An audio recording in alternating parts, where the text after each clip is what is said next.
Gloria a Dios, hermano. ¿Quiere acompañarme a las escrituras? Acompáñenme, por favor, a la carta de Efesios, a los Efesios. Acompáñenme al capítulo 1. Vamos a estar leyendo el verso 7 al verso 10. Allí, recuerde que los días jueves es nuestro estudio bíblico y estamos estudiando la carta a los Efesios. Efesios 1, 7 al 10. Cuando lo tenga, dice amén, hermano. Dice así la palabra del Señor: en quien tenemos redención por su sangre, el perdón de pecados, según las riquezas de su gracia, que hizo sobreabundar para con nosotros en toda sabiduría e inteligencia, dándonos a conocer el misterio de su voluntad, según su beneplácito, el cual se había propuesto en sí mismo, de reunir todas las cosas en Cristo, en la dispensación del cumplimiento de los tiempos, así las que están en los cielos como las que están en la tierra. Amén. El tema de hoy se titula Salvos por el Hijo. Ese es el tema de hoy. Si usted recuerda, la semana pasada estuvimos hablando del tema escogidos por el Padre. Y dejamos entrever lo amplio y lo misterioso de ese escoger de Dios a nuestra vida. Porque la Biblia dice que nos escogió desde antes de la fundación del mundo. No, que usted y yo estemos aquí no es una casualidad, no es un error. Ya el Señor lo había preparado desde antes que usted naciera. Ya el Señor lo había escogido. Lo dice la Escritura. Dijimos claramente que ese concepto de escoger antes le cuesta a uno entenderlo un poco, porque nuestra mente es limitada, es finita. No logramos ver que Dios es eterno, que Dios ha sido Dios desde la eternidad y que desde antes que Él empezara a crear, inclusive ya tenía el plan perfecto, porque aún el Cordero de Dios fue inmolado desde antes de la fundación del mundo, dice. Ya estaba todo planeado, aunque nosotros por nuestra limitación en la mente nos cuesta entender muchos aspectos de esto. Pero ahora, al hablar de salvos por el Hijo, vamos a enfocarnos a ese plan que el Señor desarrolló para salvarnos. Ya nos escogió para que fuéramos hechos a su imagen, pero envió al Hijo para que el Hijo nos redimiera, para que el Hijo nos salvara.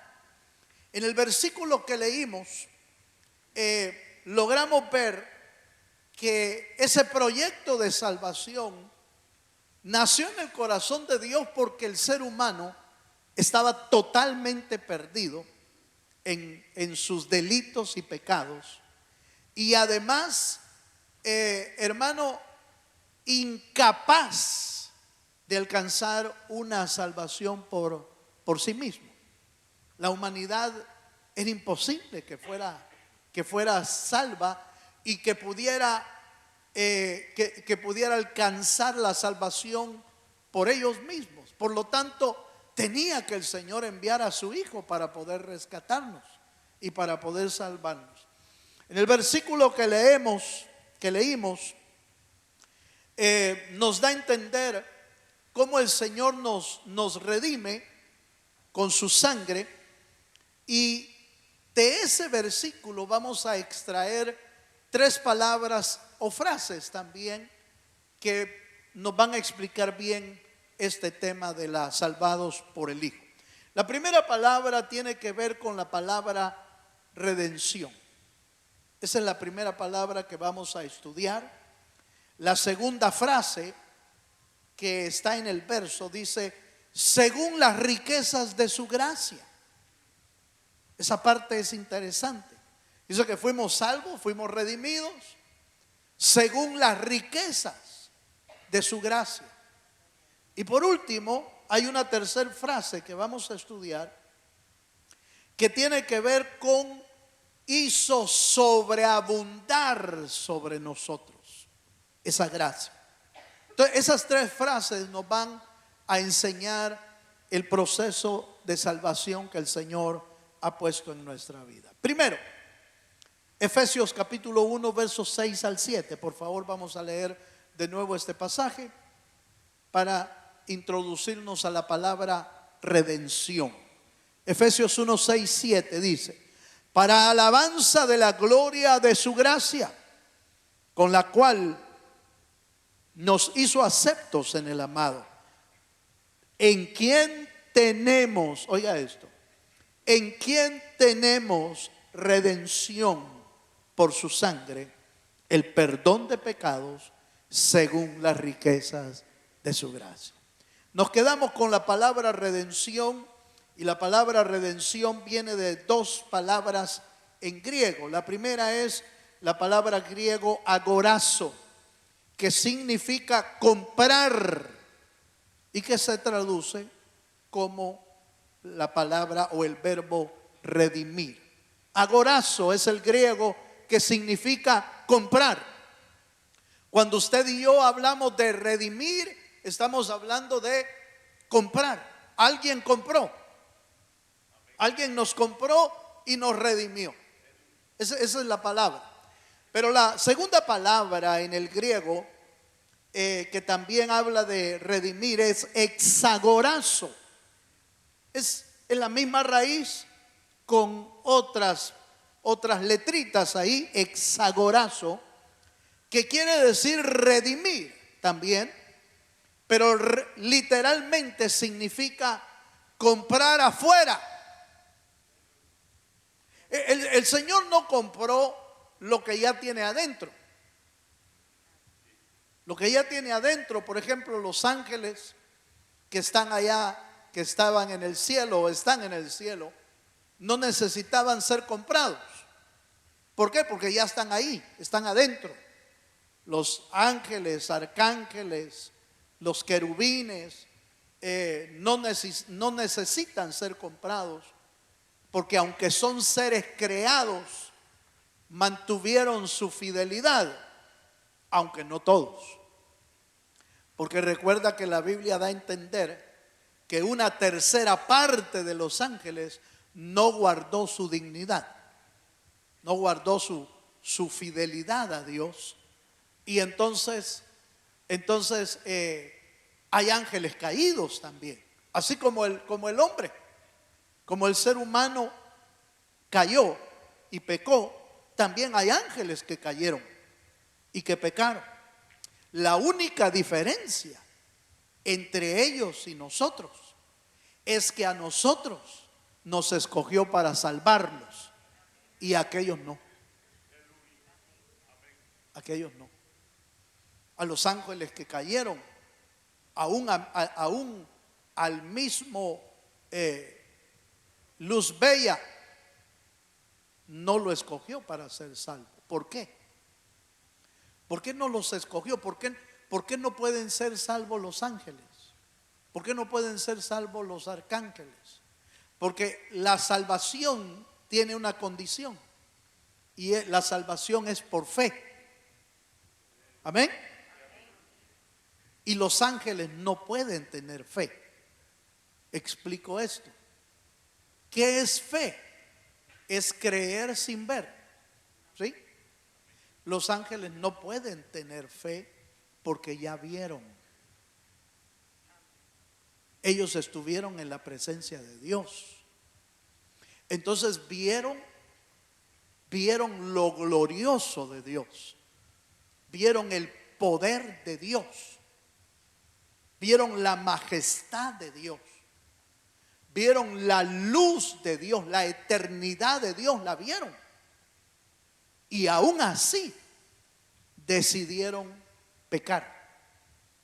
Por eso es que Dios no los redime, porque estuvieron en su misma presencia, con todo lo necesario para no caer, porque vieron su gloria y aún así se rebelaron. Entonces Dios los desechó a ellos de una sola vez, pero a nosotros no. A nosotros nos dio la oportunidad de ser salvos por fe, y fe es creer sin ver. ¿Cuántos dicen amén?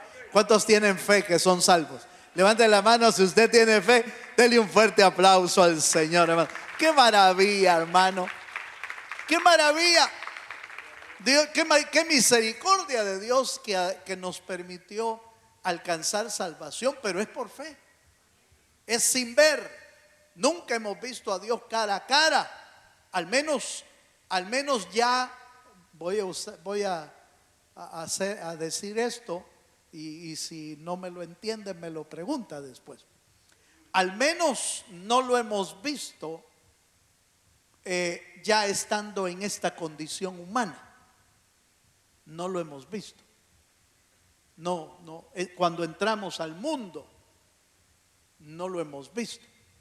Pero la Biblia dice que mis ojos vieron al Señor, mi embrión vieron sus ojos. ¿Cuándo? ¿Dónde? Ese es un misterio. Pero ahí está en la Biblia un estudio bien detenido de la Biblia, no de otro lado, porque de otro lado puede salir con unas cosas, hermano, unas cosas fuera de orden. Pero la Biblia nos habla de eso. Nos habla, el espíritu del hombre fue formado por Dios primero. Primero Dios formó el espíritu del hombre y después formó al hombre aquí en el mundo. Entonces en esta condición no hemos visto a Dios, pero en aquella condición posiblemente sí, lo vimos. Bueno, pero ese es otro detalle.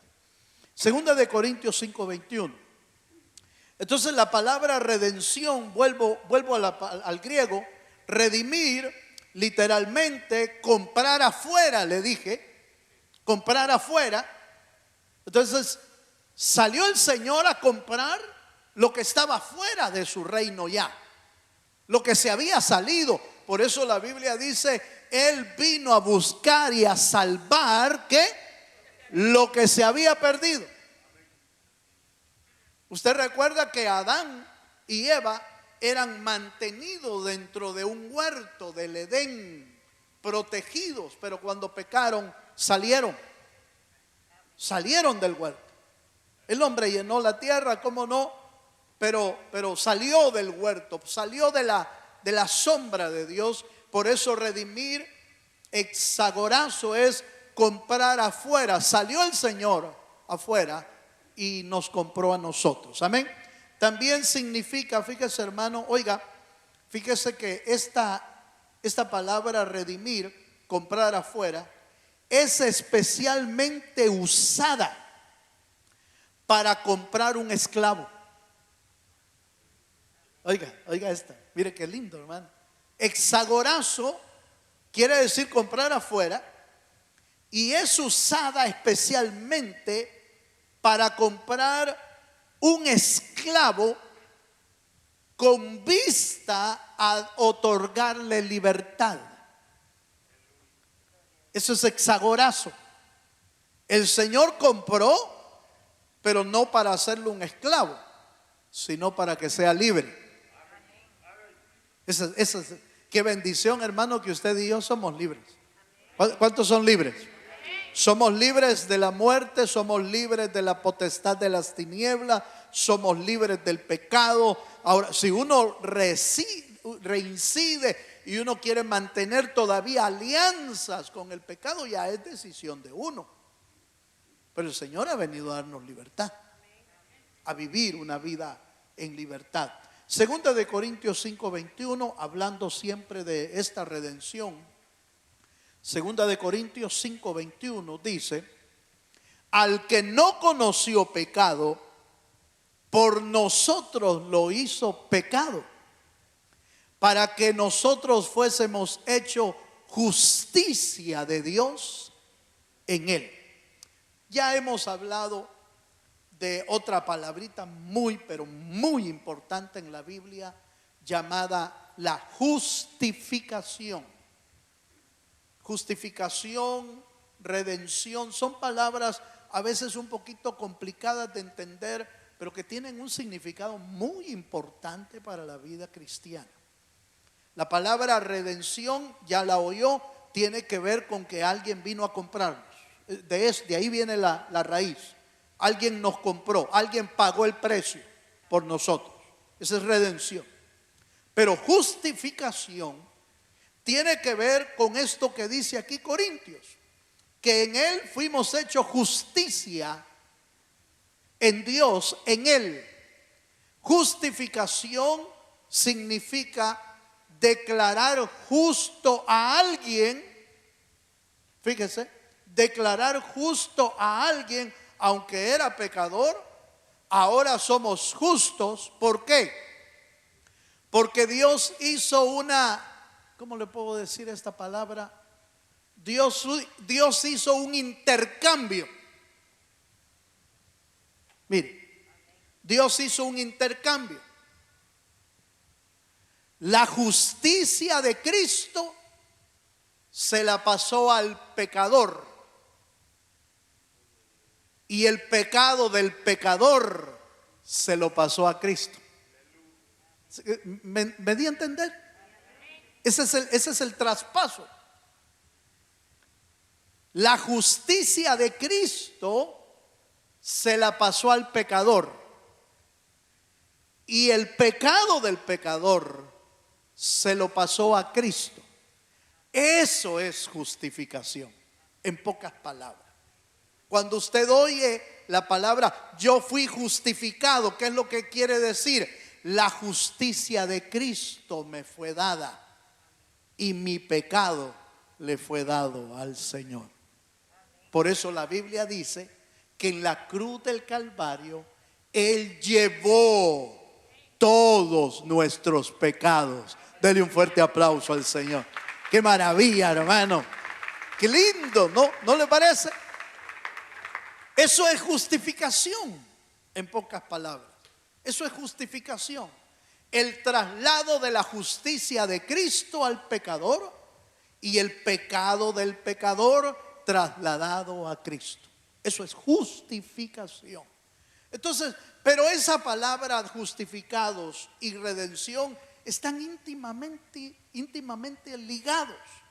Por eso usted va a oír esas palabras muy frecuentes cuando está hablando de que nos redimió o que nos perdonó el Señor. Van esas palabritas por ahí. Vamos a ver otro más. Colosenses 1:12 al 14. Estoy en el primer punto, la palabra redención. Colosenses 1:12 dice: con gozo dando gracias al Padre, que nos hizo aptos para participar de la herencia de los santos en luz, el cual nos ha librado de la potestad de las tinieblas y trasladado al reino de su amado Hijo, en quien tenemos redención por su sangre, el perdón de pecados. Amén. Ahí está de nuevo la palabra redención, y allí nos da un elemento importantísimo. No hay manera de redimir a alguien si no es por la sangre de Jesucristo. El precio pagado por nosotros es la sangre de Jesús. Es el único precio aceptable para que alguien pueda ser salvo. Por eso es imposible ser salvo por otros medios o por otros mecanismos. Dice, yo quiero ser salvo por las obras, yo quiero ser salvo porque soy bueno, yo quiero ser salvo mediante esta religión que me dice que haga esto y entonces quizás voy a ser libre. El hinduismo habla acerca de redención a través de cientos y cientos de, ¿cómo se llama esto?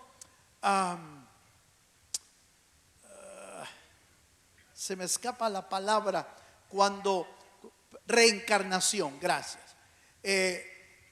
A través de cientos de reencarnaciones, el hinduismo cree que se va purificando. Y después de muchas reencarnaciones, entonces llega a un nivel en el que ya está más o menos puro y entonces lo pueden meter al cielo.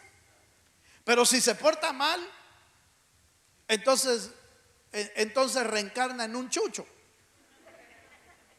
o en un sapo, si se portó mal. Entonces la reencarnación es terrible, porque ¿cuándo va a reencarnar en algo bueno si el hombre es experto en pecar? Entonces no hay.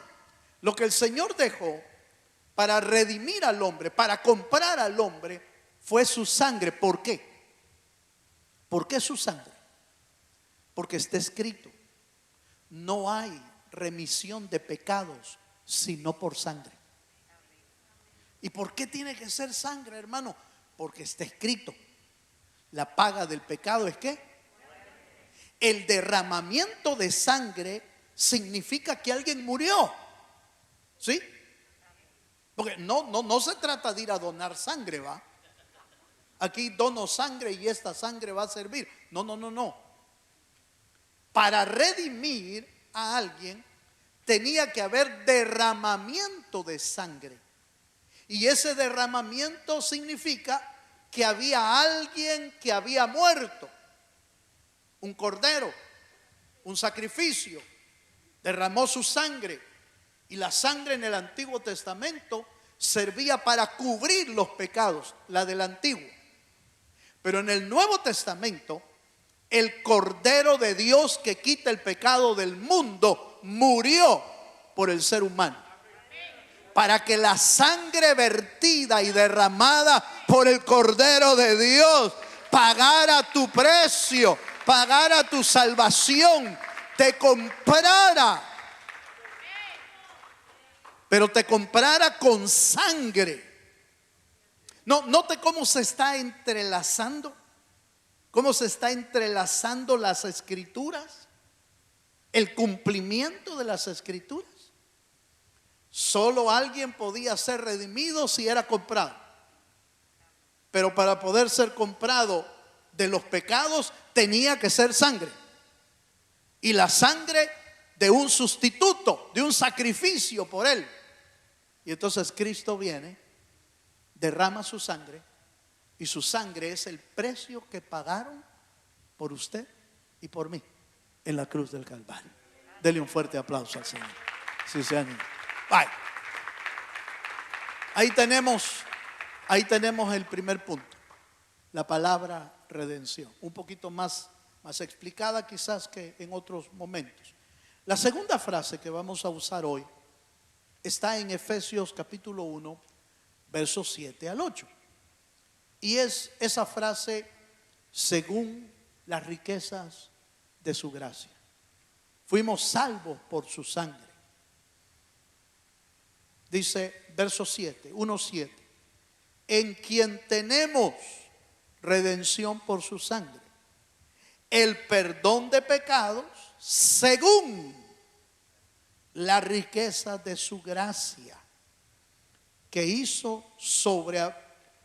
sobreabundar para con nosotros en toda sabiduría e inteligencia. De esta frase desprendemos algo importante. Lo primero es que la medida y el precio del perdón, ya lo dijimos, es la sangre. Por eso la Biblia habla de riqueza. Ojo con esto. Dice la riqueza de su gracia.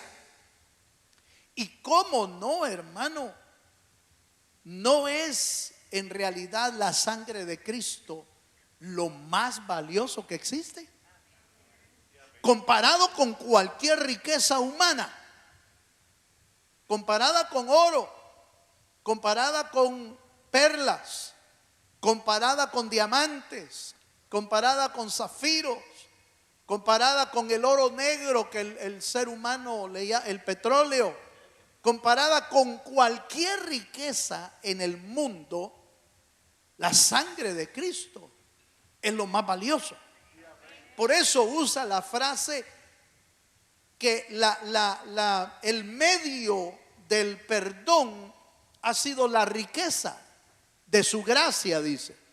Pero esa riqueza implica, fíjese que la riqueza de su gracia demuestra la preocupación de Dios de nuestro estado y valora el precio que se pagó por nuestra libertad. A eso se refiere esa palabra riqueza. Por eso Pablo usa la riqueza de su gracia. Hay dos palabritas ahí, eso es lo que vamos a distribuir ahorita. Pero quiero que note, por favor, que el apóstol Pablo está diciéndonos: no hay nada más valioso ni rico en el mundo que la valiosa sangre de nuestro Señor Jesucristo. Pedro lo vuelve a resaltar también en una de sus cartas, y dice que no hemos sido comprados con cosas valiosas de la tierra, sino con la sangre preciosa del Señor Jesucristo. Ahí otra vez vuelve a comparar las riquezas humanas con la riqueza de la sangre de Jesucristo. Amén, hermano. Acompáñenme a un versículo aquí, Romanos capítulo 4, versos 7 al 8.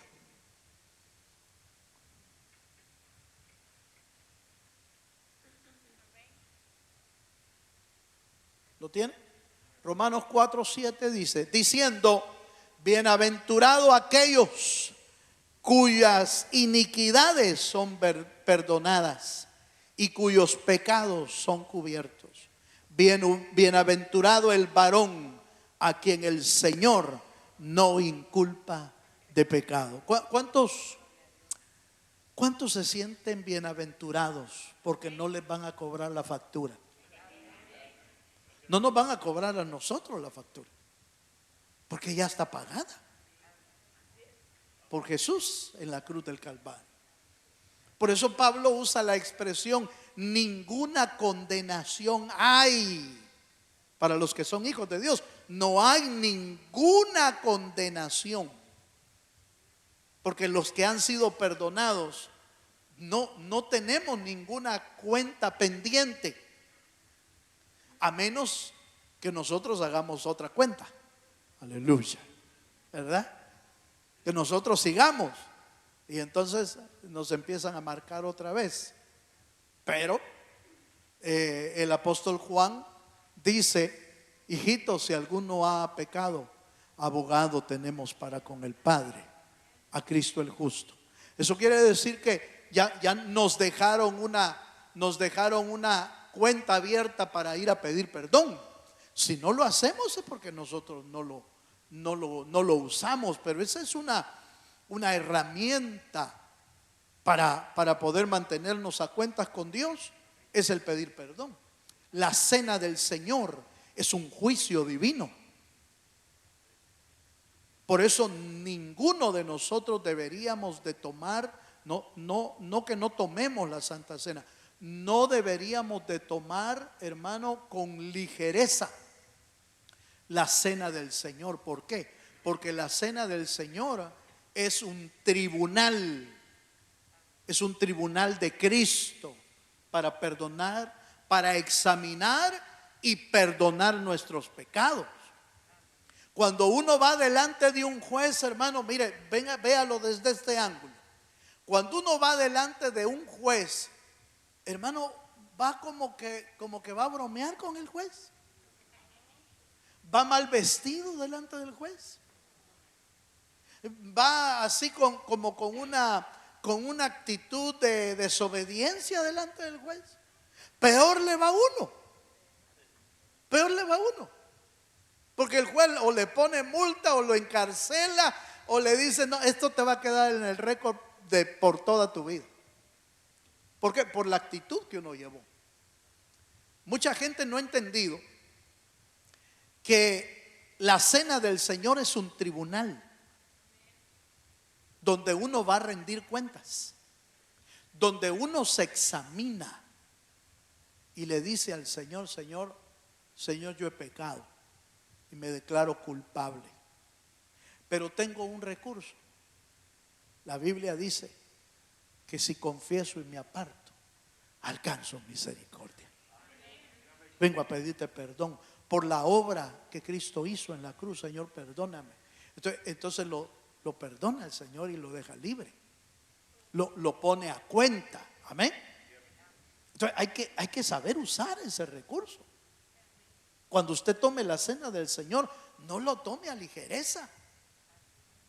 No diga: ay, qué rico está este vinito. Hey, calmado.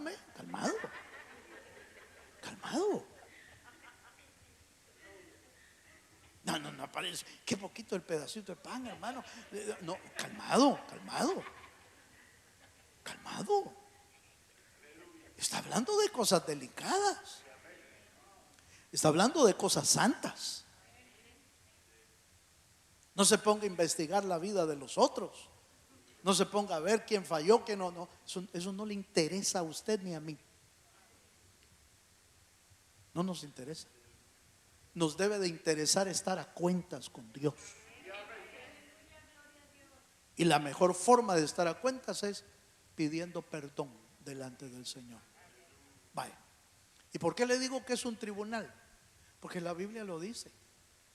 Porque dice que el que come y bebe indignamente la cena del Señor viene a juicio. Por eso algunos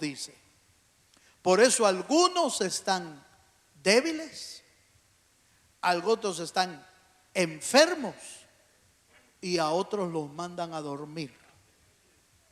Ese es juicio. No es un juicio de muerte eterna. No, es un juicio de corrección para que nuestra alma vuelva en sí y volvamos a pedir perdón al Señor. Amén. Pero es un juicio. ¿Se da cuenta que es un juicio ahí? Ahí hay un juicio. Dicen algunos más pila, ¿va? Porque el ser humano es pilas.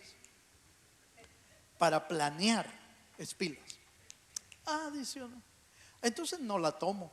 Vaya pues, bien te va a ir. Bien te va a ir.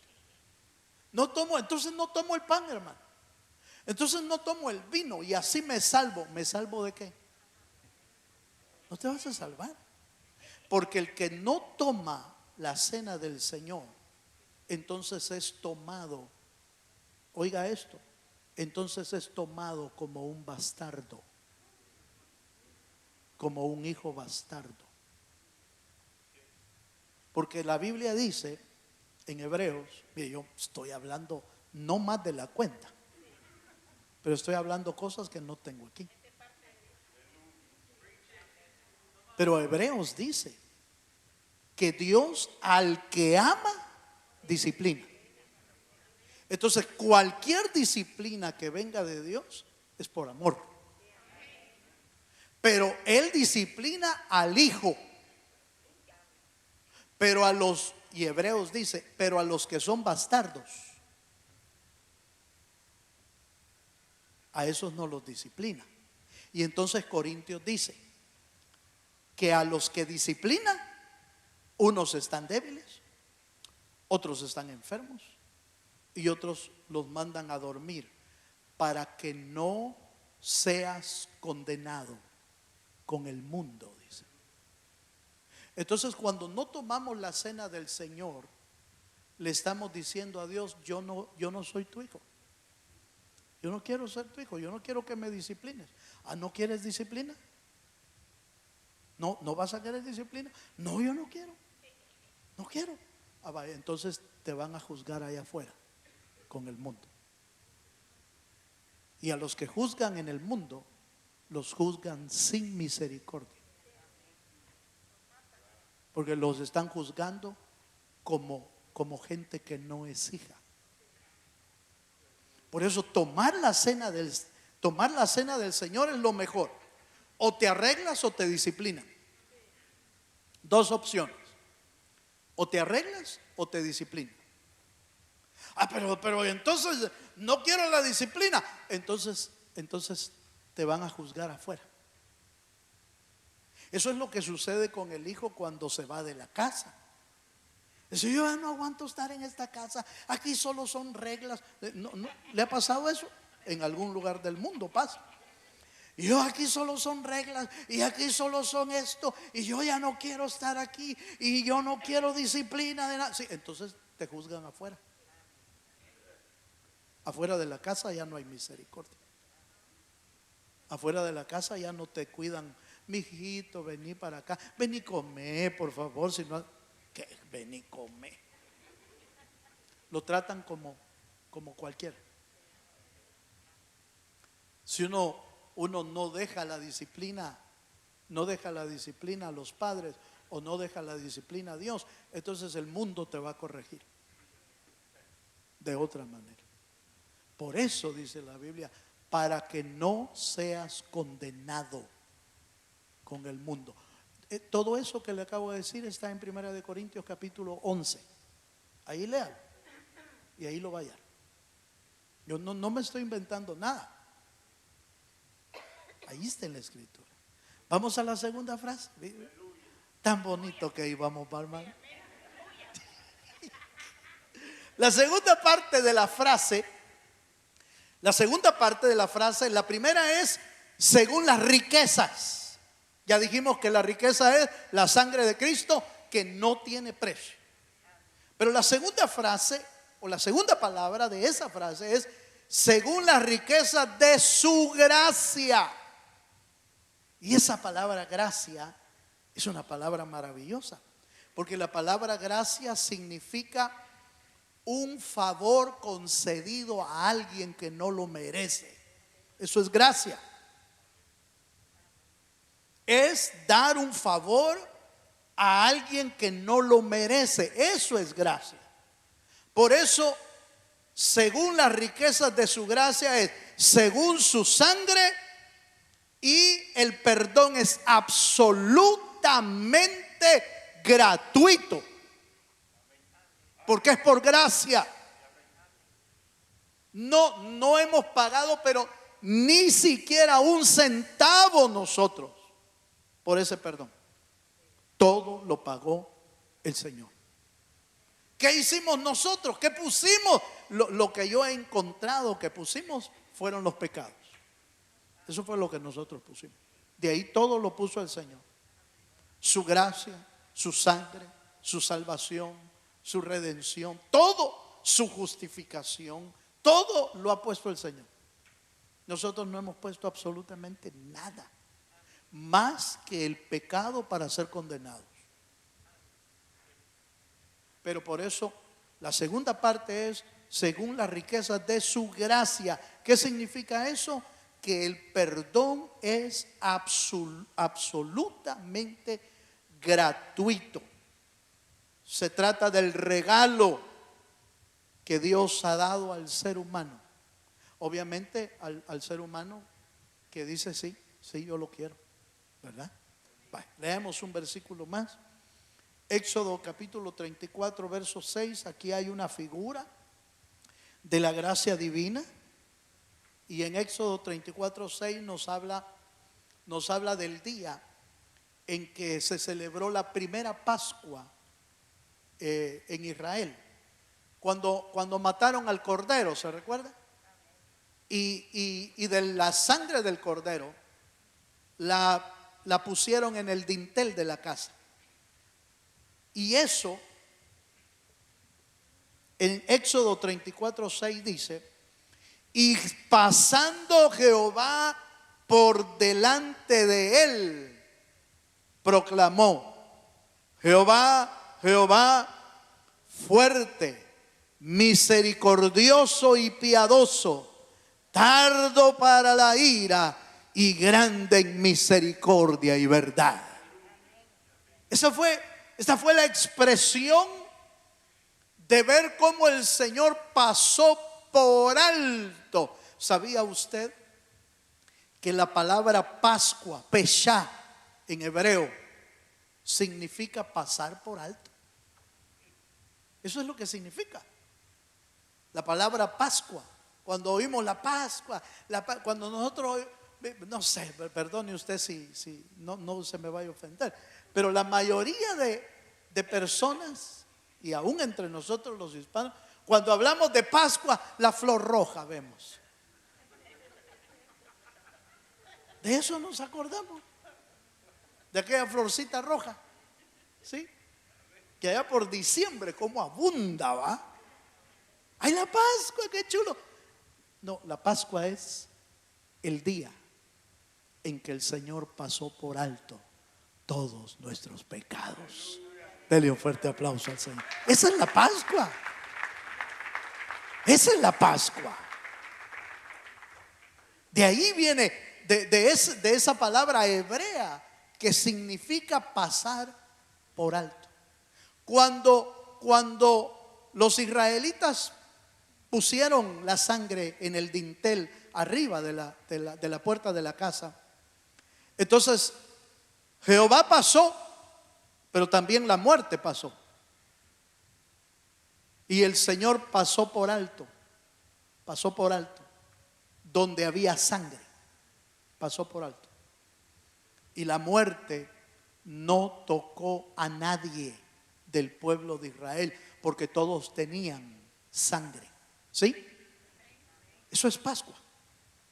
Esa es redención, una figura de la redención allá en el Antiguo Testamento. Desde que salieron de Egipto, ya el Señor ya les estaba hablando de su redención.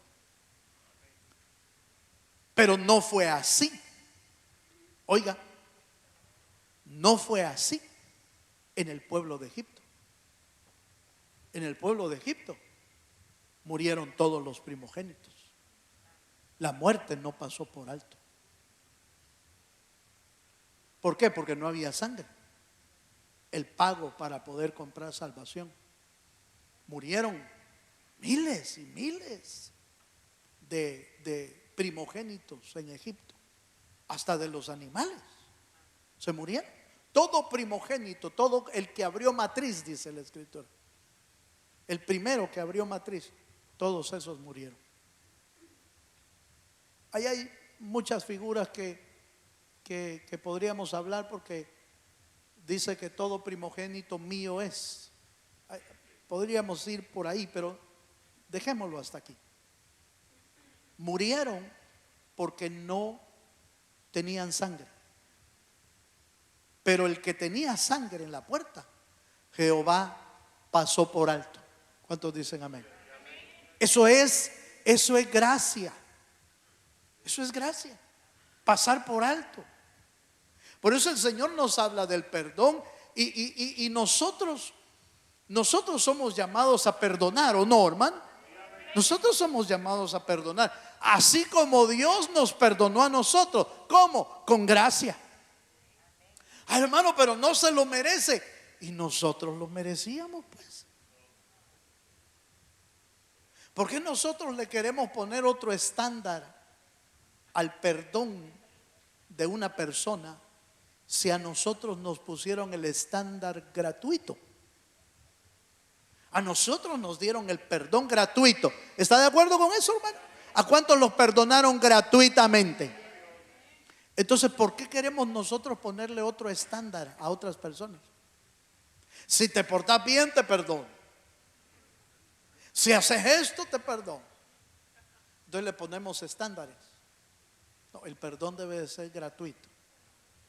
El perdón. Aleluya. Vaya. El tiempo se me fue. Pero me falta el tercer punto, así que aguántenme. Voy al tercer punto. Tercer punto. Lo voy a ver rápidamente. Efesios 1:10.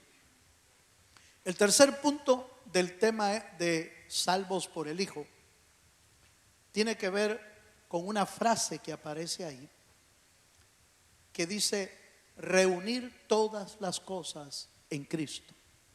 Verso 10 dice: de reunir todas las cosas en Cristo en la dispensación del cumplimiento de los tiempos, así las que están en los cielos como las que están en la tierra.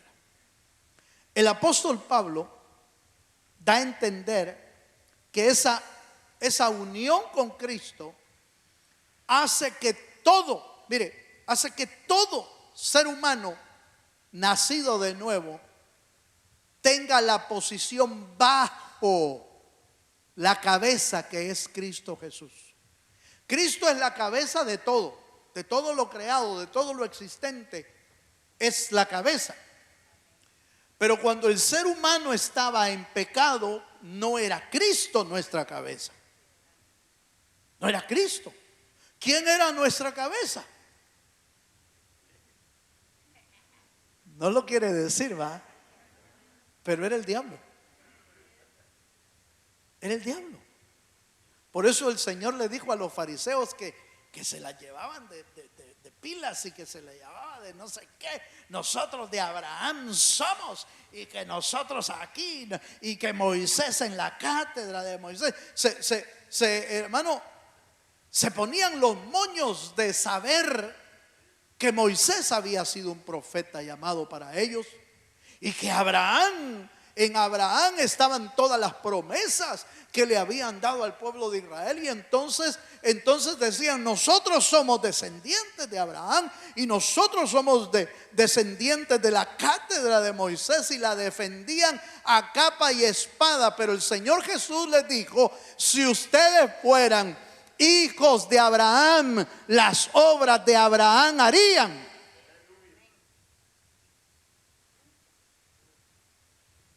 Pero vuestro padre es el diablo. Así les dijo el Señor. ¿Está de acuerdo conmigo? Vuestro padre es el diablo. ¿Por qué? Porque el pecado nos quitó la heredad en Dios. Adán. Mire lo que voy a decir, pues hasta dónde me voy. Adán, cuando pecó, dejó de ser hijo de Dios para ser hijo de los hombres. Por eso todos los hijos de Adán ya no eran hijos de Dios, eran hijos de Adán. No hijos de Dios, hijos de Adán. Entonces la única manera de volver a estar bajo la cabeza que es Cristo era naciendo de nuevo. Y al nacer de nuevo nos quitaron la cabeza del diablo para ponernos la cabeza de Cristo.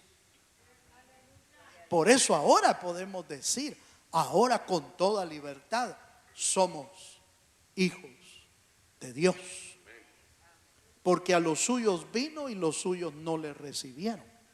Mas a los que le recibieron, a los que creen, Juan capítulo 1, a los que creen les ha dado la potestad de ser hijos de Dios.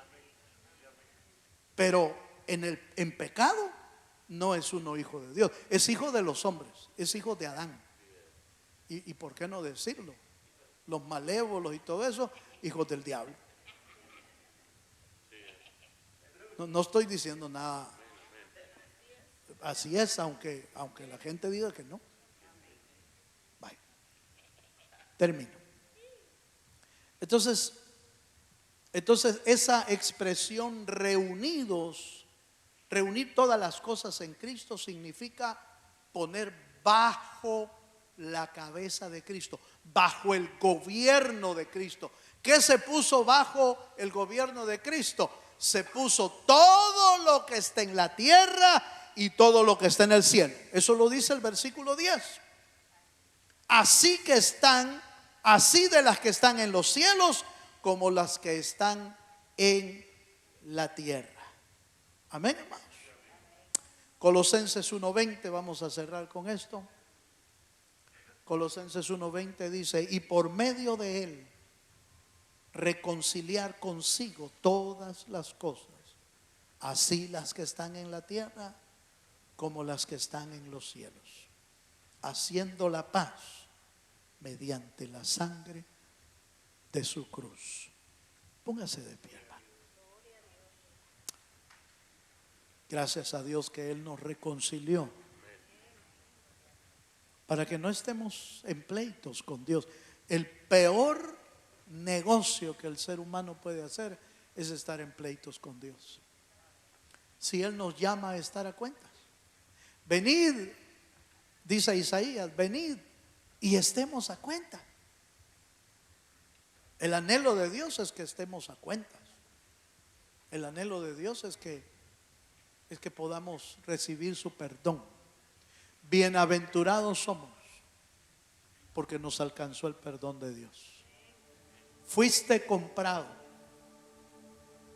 Fuimos comprados para ser libres. Fuimos redimidos para alabanza de su gloria. Nos compró con precio de sangre. Fíjense, nos compró con precio de sangre y nos compró gratuitamente. No hemos pagado nada, absolutamente nada hemos pagado para ser salvos. Pero ojo con esto, termino con esto. Nos compraron para que estemos bajo el gobierno de Dios, bajo la sombra de Dios. Si se sale de ahí o nos salimos de ahí, corremos riesgos. No se salga. No se salga de la sombra de Dios, del abrigo de Dios, de la autoridad de Dios, del gobierno de Dios. Cerramos nuestros ojos un momento. Padre, gracias te damos esta noche.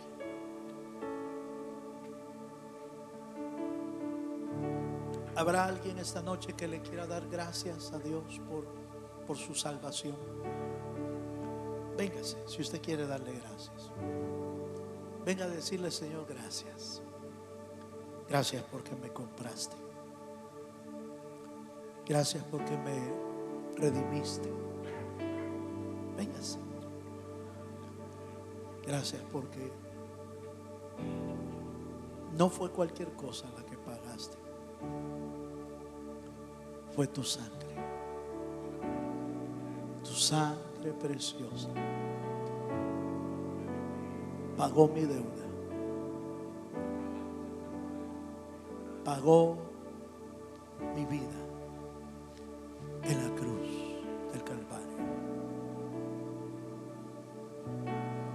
Dale gracias. Tómate un minuto. Tómate un minuto no para pedirle algo. Casi siempre le pedimos cosas. Pero yo te invito esta noche a que no le pidas nada. Solo dale gracias por su sangre.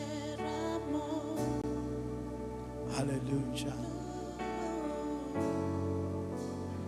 Oh, gracias, Señor.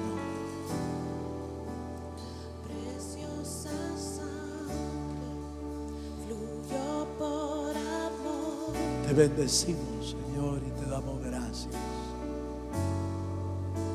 ¿Quiénes éramos nosotros para que pagaras por nosotros?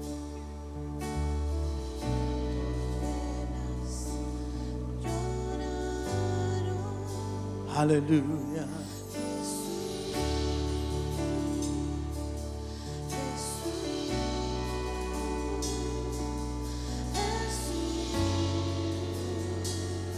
Sí, Jesús.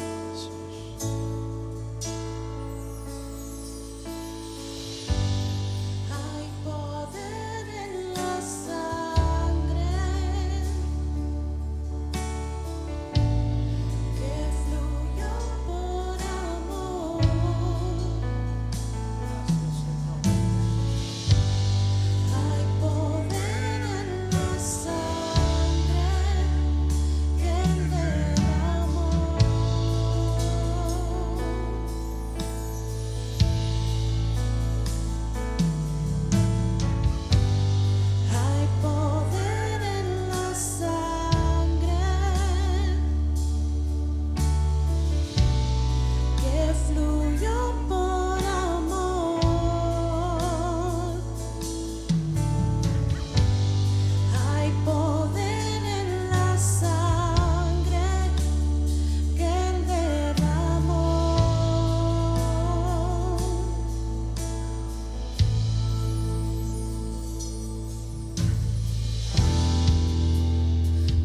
preciosa sangre que me purificó.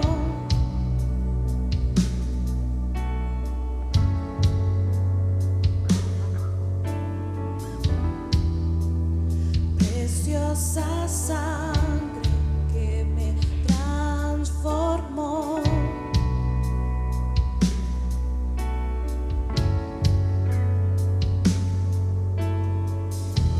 Sobre ti el dolor,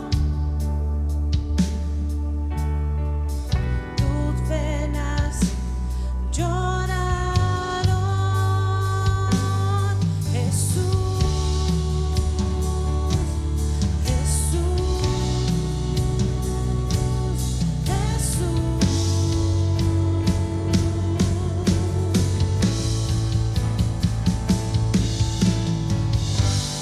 Hay poder en la sangre que fluyó por amor.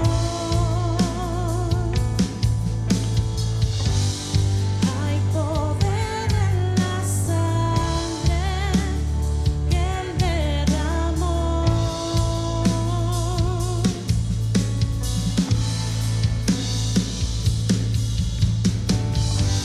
poder en la sangre que fluyó por amor. Hay poder en la sangre que Él derramó.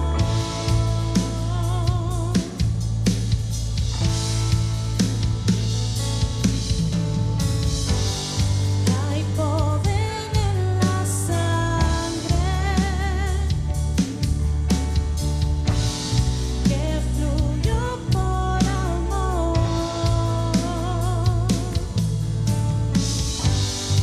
Hay poder en la sangre que Él derramó. Aleluya. Padre, levantamos nuestro corazón por un momento para darte gracias por tanto favor. No merecíamos ser perdonados. No merecíamos ser redimidos. Pero a ti te plació escogernos para poder recibir una salvación tan grande. Solo podemos darte gracias. Solo podemos decirte, Señor, gracias. Gracias por tanto amor. Gracias por tanta bendición derramada. Señor, que podamos entender la gracia que has tenido para con nosotros. Y habiendo sido unidos en Él, habiendo sido unidos en Cristo, podamos estar bajo sus alas, bajo su gobierno, bajo su autoridad todos los días de nuestra vida. Cumple tu propósito, Señor, en nosotros. Cumple tu propósito en nuestra vida. En el nombre poderoso de Jesús. A Él sea la gloria. A Él sea el honor por los siglos de los siglos. Amén, Señor. Y amén. Le damos un fuerte aplauso al Señor.